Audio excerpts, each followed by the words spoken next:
Hi, I would like to thank Free Software Association of Turkey for this opportunity, and I'm a medical doctor practicing in Turkey, and these are all my personal opinions, not of any other institution.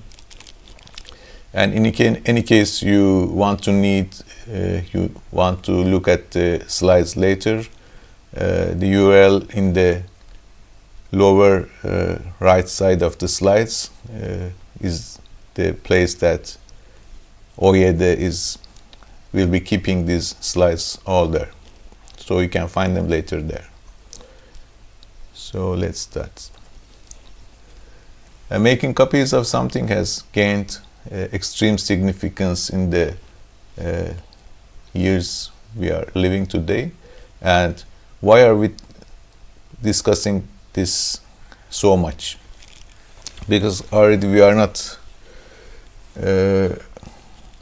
all agreeing on the same principles, I think. So we will start to think and ask questions, and today I do not promise the answers, but more questions that you might want to think about it. But in order to have an answer, we have to speak about it. So this is why we're speaking about it today. And I think the whole topic is so important that we should speak about it. So we have laws, and about laws there are questions that why and who made them and what are there and where and when and how. These are the questions about laws we can ask. So do we really need laws? Because we need best outcome for all people, and this is why we need laws. And on what basis? Usually the basis is philosophy and ethics that shows us what's right and what's wrong.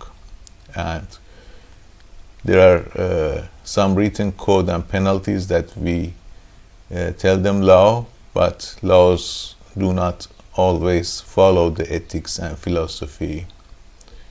And there are applications that we name justice. This applies to most of us. And these laws are man-made. So because they are man-made, we can discuss them and we can change them. All laws are in place sometime in the history. So oldest ones I've placed here are the best documented laws, and they're about 2,400 years before church. And all of the laws listed here have laws regarding ownership. So the ownership is important for human race. And this is about how the property is handled in Babylonian law. They have laws for sale, barter, gift, deposit, loans, and all kinds of this. So things started to change after Gutenberg invented the printing machine, because the printing machine made the copying so easy. And 200 years later, British lawmakers had two laws, Statute of Monopolies and British Statute of Anne, are 200 years after the printing revolution. So these start the concept of intellectual property as we name it now. And there's some difference between intellectual property and the properties described in the ancient Babylonian laws. Well, intellectual property is probably neither, because we have to protect the rights of creators and publishers. Well, publishing had to make significant investment when the Gutenberg invented the printing machine. But it had become cheaper and easier since the invention of printing machine. But creation has not been cheaper. There are differences between intellectual property and normal property. Intellectual property is not a land or a glass of water. It has some differences with the matter and something we create in our minds. So the rights start with the moment of creation in our minds and has a limited time. And usually it's indivisible, but we have unlimited consumers. So for land we have one owner, but for a book we can print it over and over. So, but the intellectual property is not depleted with consumption.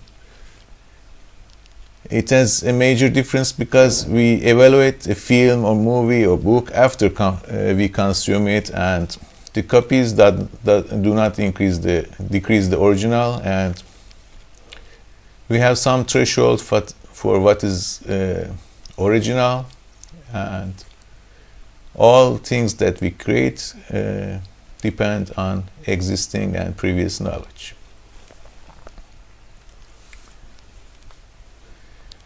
But still we need some protection for creators.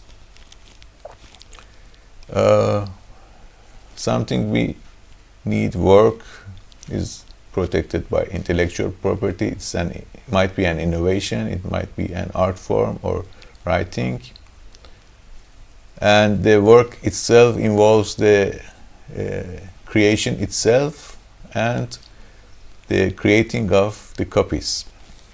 And who are doing this? Individuals, companies, NGOs, and governments. And another question is that how long should we protect the creation?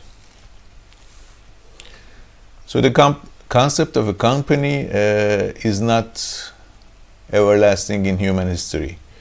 We first encounter a concept of company in 14th century, and the first recorded use of the term company is in the 16th century. And for copyright, there is a monopoly that exists when a person or enterprise is the sole supplier of particular thing. And we have the name monopsony, which relates to the trade of a good or service. And we have the name oligopoly, which consists of the few traders dominating a market. And we have the name public domain, and this actually comes from the ancient Rome, when they named things that could be enjoyed by anyone, such as air, sunlight, and ocean, as res communis. So what we name intellectual property today grants a temporary ownership or monopoly when you create something new, an idea, a tune, or a drug in the first place. So again, after the many years we have intellectual property, we have to ask why. Because we want to make more money, or because we have a better and more creative society.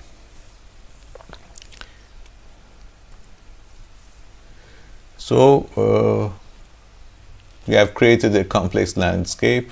You can see it here.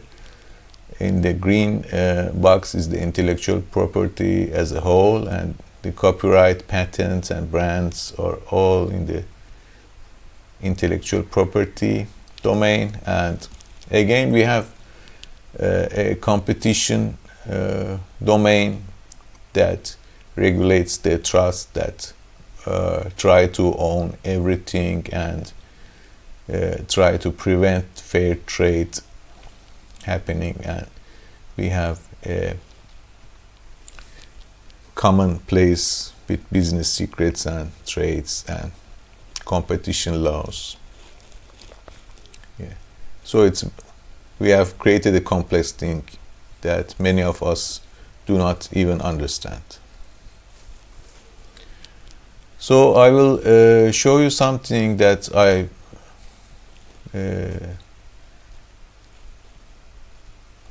am not enjoying.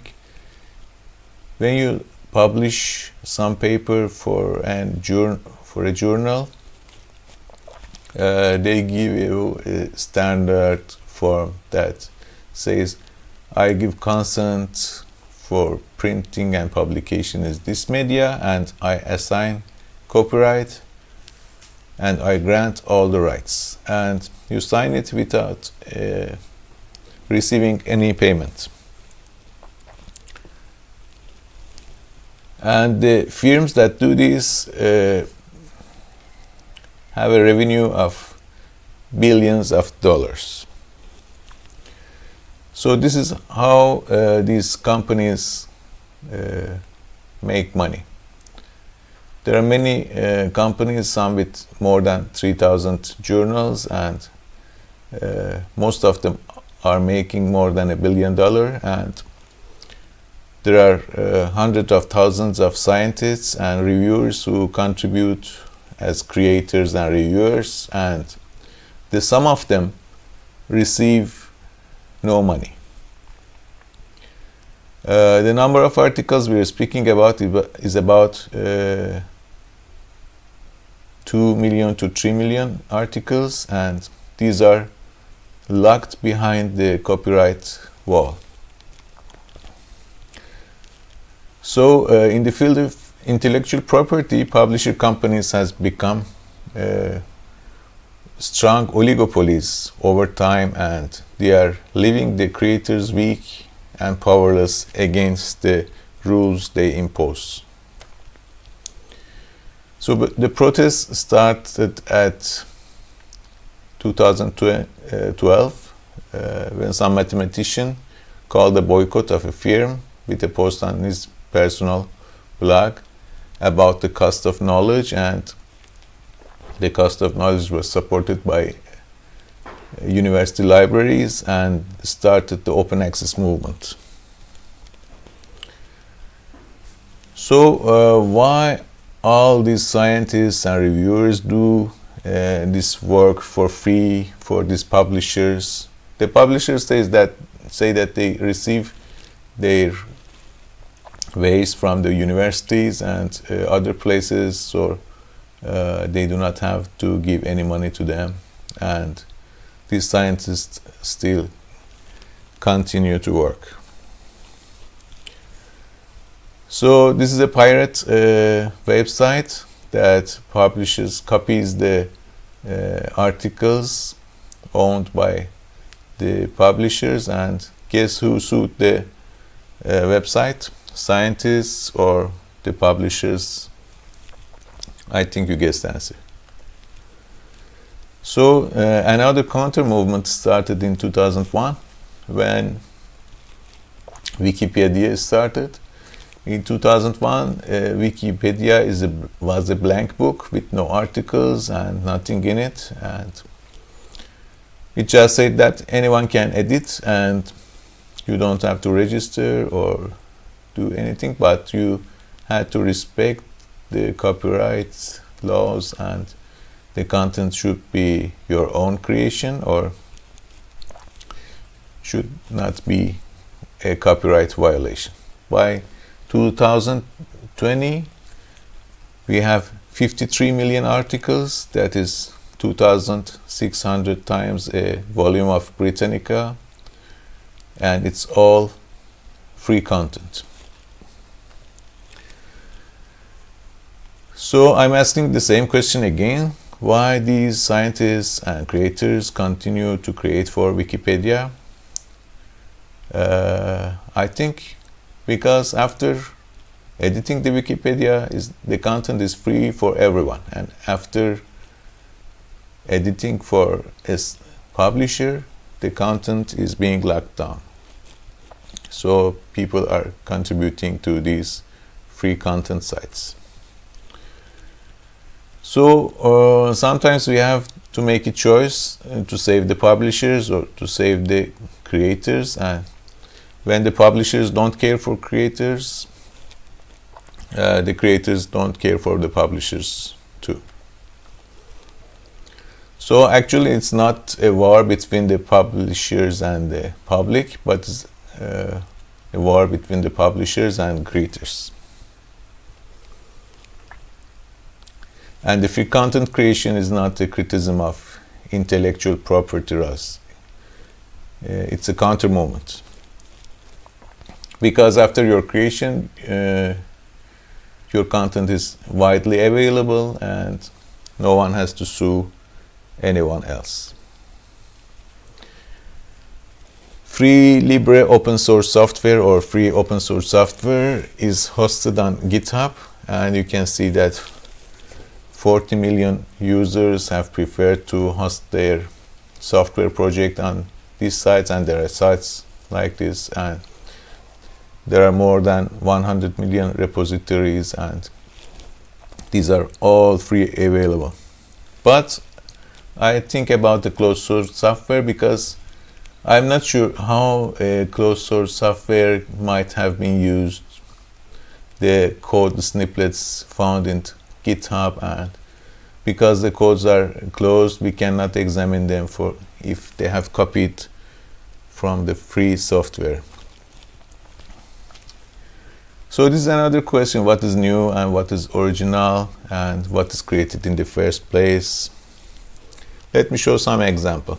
The source is from Altamira cave in Spain, which is painted 20,000 years ago, and a museum in Spain, Barcelona, has made a reproduction of this wall in the museum so that visitors can easily see the paintings.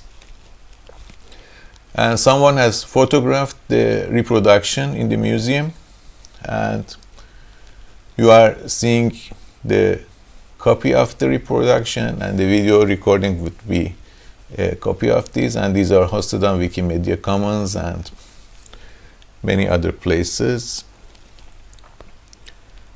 So think about the complexity of the issue. What is original, what is a copy? And this is another sample. This is my photograph.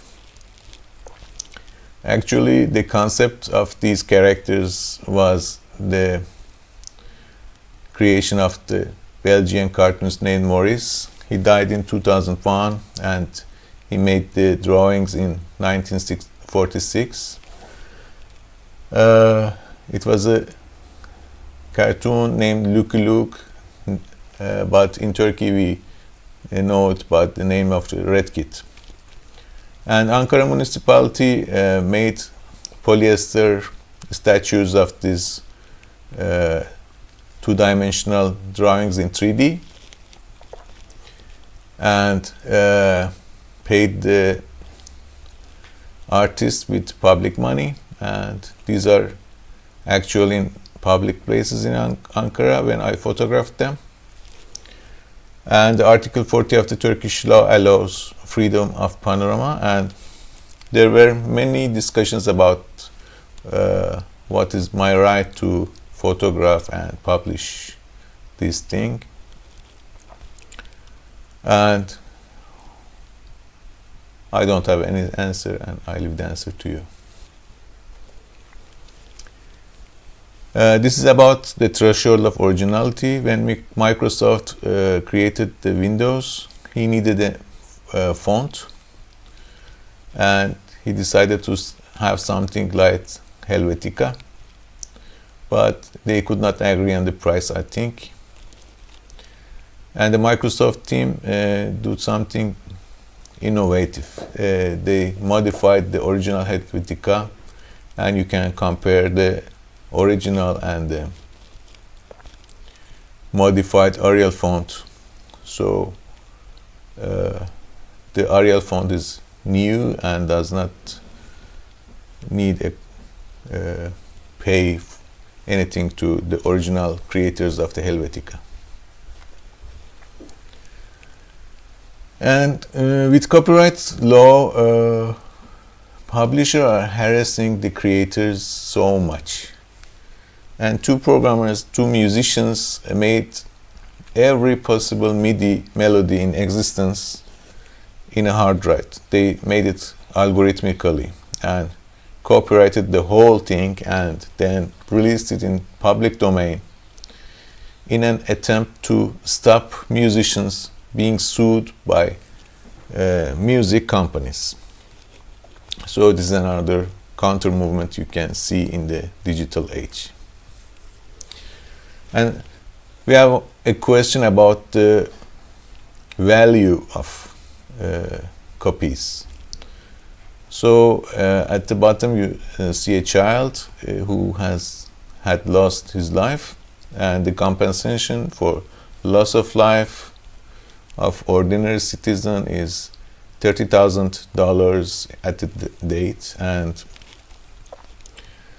there is a famous citizen in Turkey, the woman in red at the left, and her photograph was used without permission, as he sued the publisher for $376,000. So think about the value of the copies and the value of the life, and we have to think about these things. And about thinking the value, I have another photograph. You probably know Aaron Swartz. We owe him many things that we have in internet. He is a creator of RSS and Markdown publishing format, and he had contributions to Creative Commons and many other things, and co-founder of Reddit. He was a research fellow at Harvard, and what made him sad was a mass but legal download of JSTOR articles when he was at MIT. He had a temporary passport, and he placed his laptop in an unlocked and unrestricted room and connected to MIT network and started downloading articles, a lot of articles, mass download of articles. And the JSTOR complained to MIT about the MIT for slowing his servers, and MIT found that Aaron was downloading the articles, and they reported to police and FBI. And FBI wanted everyone to know that what Aaron is doing is wrong, so he charged him for $1 million for downloading the articles that he had the right to download, and 35 years in prison. So we lost Aaron Swartz, and I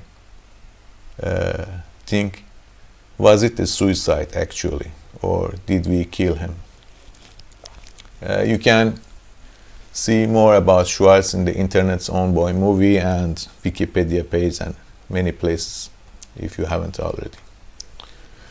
So we have another problem with knowledge extinction when we copy extensively, copyright extensively. So you might have heard about the Alexandria Library, which had more than 500,000 copies of documents in its peak time. Where the library was burnt, and all the knowledge that was there was extinct. Actually, you might have more copies of books in your hard disk today than the library had at its peak time, but it was the peak of the knowledge at that time.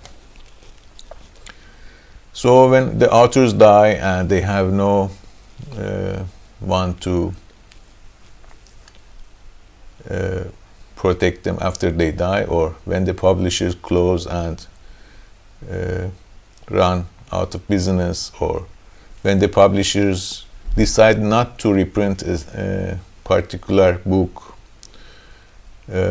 or when big guys buy and abandon small software, or when the cities are bombed and libraries are destroyed, we have a cultural extinction. We lost something that has been already created. So later we have to create it again and again. And when we restrict the people from using the source material, we are restricting the creative people from creating. And these are laws that are not suited for a digital age. I'm not going to the details because we will lose, and I don't have enough time, but we have to think about it and remake these laws again so that they are appropriate.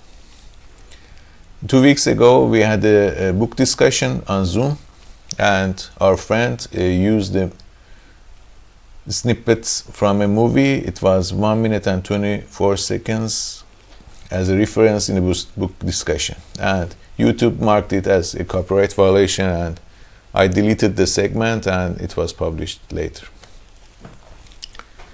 And when we put capital ahead of people, actually we are not working for the happiness and benefit of people. There are many crises that need the knowledge immediately available, such as COVID-19 that we are facing today, and other imminent threats to the humanity that the knowledge is needed to protect people. And another question is, how long should we protect the content? Because patents grant ownership for 20 years and 99% of patents are never used. We cannot recreate them, and we cannot use the concept in another project. And when a copyright is created by a book or something else, it lasts for 70 years after the death of the author. And if an author has a successor that is 20 years old, when the author dies, the successor will be 90 when the rights expire. Actually, do we need this length of copyright protection? This is another question. And when we create something and we do not get much money from our creation, or when we do give it for free, litigation is extremely expensive. I will especially